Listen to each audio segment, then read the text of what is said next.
Abe ko, eto na naman si Abe nyo, Abe ko. Dahil nga marami tayong video nung Friday na Biyernes Santo, Abe ko, last day ng Maneldo. Siyempre, kailangan i-voice over natin, Abe ko, dahil sayang naman yung pagod natin, Abe ko. Kaya nga sabi ko sa mga taga-LNW, Abe ko, i-extend pa nila yung Maneldo, Abe ko, kahit gawin lang nilang 2 linggo, Abe ko.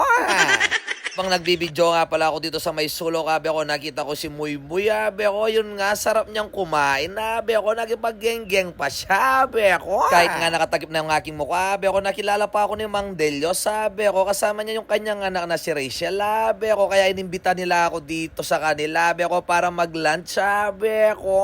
Siyempre, grasya yan, Abe ko, kaya wag mong tanggihan, Abe ko, tumanggi ka sa disgrasya, Abe ko, kaya yan, sumandok na ako ng pagkain ko, Abe ko, tsaka na ako umupo dito sa may upuan na may kasamang lamesa, Abe ko. Ayan nga pala yung mga nag-imbita sa akin, Abe ko, fast forward tayo, Abe ko, pagdating ng gabi, Abe ko, bumalik ako dito sa may LNW, Abe ko, kagad nila ako nakilala, pagbaba ko pa lang sa motor ko, Abe ko. Kaya hindi tayo pwedeng di pumarada, Abe ko, magagalit sila sa akin, Abe ko, pagpasok ko nga pala dito sa may Puni, Abe ko, sa looban ng LNW, ayan yung mga kasamahan natin, mga lesbo, Abe ko.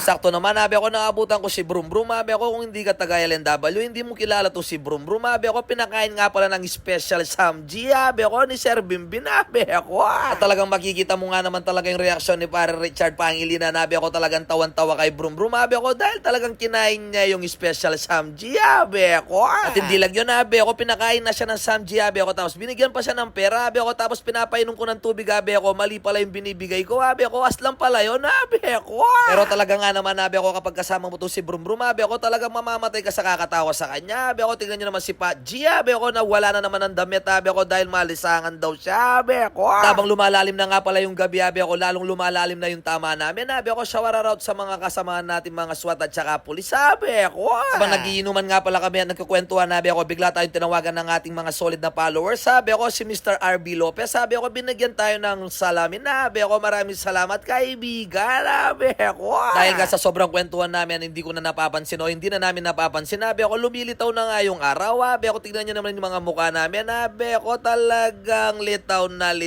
na ang totoong lupa namin, Abe ko.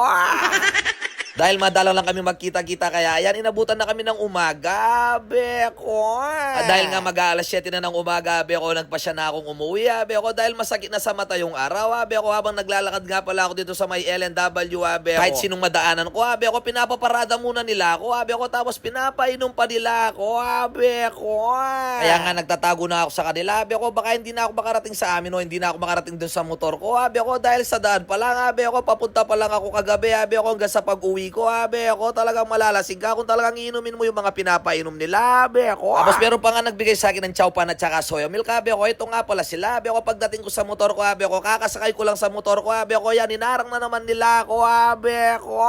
Tama ka na, nukapin naman ka rin, lugod na rin kaya katabong followers kening LNW, Abe ko, kaya talagang malakas ang loob ko pumunta dito sa LNW, Abe ko, dahil alam ko, safe na safe at welcome na welcome ako dito, Abe ko. Nakalis na nga pala ako sa panata ko dito sa may LNW, Abe ko, pagdating ko dito sa may Kamachil Space 1, Abe ko, tignan nyo naman yung araw, Abe ko, tirik na tirik, Abe ko, ang sakit na sa mata, Abe ko, kaya sorry po, hindi po ako nakapag-helmet, Abe ko. Anong pagdating ko nga pala sa bahay, Abe ko, inabutan ko na si Mother, Abe ko, gising na dahil morning na, Abe ko, kaya pinagluto na niya ako ng itlog, Abe ko, at saka yung chowpan na binigay ni Melvin, Abe ko. Kaya maraming salamat po sa Barangay LNW, lalong-lalo na po sa mga kaibigan natin, mga pulis at saka SWAT na mga kasama natin, Abe ko, hindi man ako nakapag-share doon sa inuman natin, Abe ko, at least napatawa ko kayo kahit konti lang, Abe ko.